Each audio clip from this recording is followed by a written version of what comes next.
Donald and Douglas are twins and had arrived from Scotland to help Sir Topham Hatt, but only one engine had been expected. The twins meant well, but did cause confusion. Sir Topham Hatt had given them numbers, Donald 9 and Douglas 10, but he was still planning to send one engine home.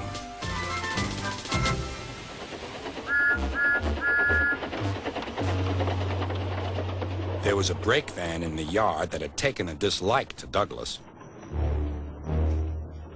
Things always went wrong when he had to take it out. His trains were late, and he was blamed. Douglas began to worry.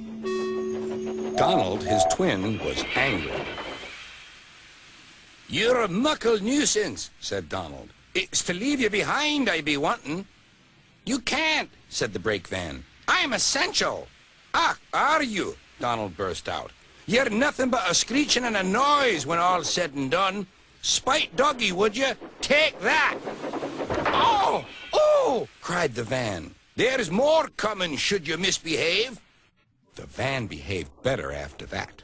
Until one day, Donald had an accident. The rails were slippery. He couldn't stop in time.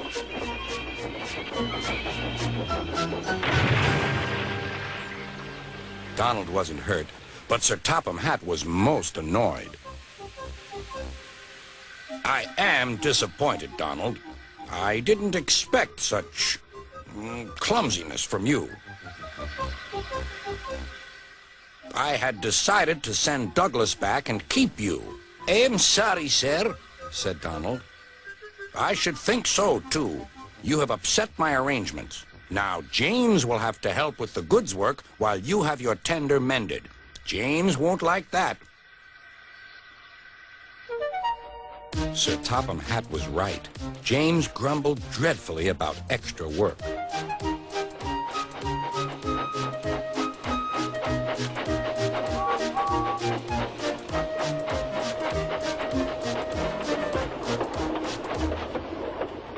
"Anyone would think," said Douglas, "that Donald had had his accident on purpose.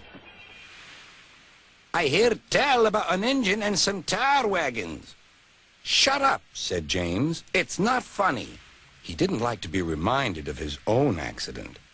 "Well, well, well. Surely, James, it wasn't you. You didn't say." James didn't say. He slouched sulkily away. "James is cross," snickered the spiteful brake van. "We'll try to make him crosser still." "Hold back," giggled the freight cars to each other. James did his best, but he was exhausted when they reached Edward's station. Luckily, Douglas was there. "Help me up the hill, please," panted James. "These freight cars are playing tricks." "We'll show them," said Douglas.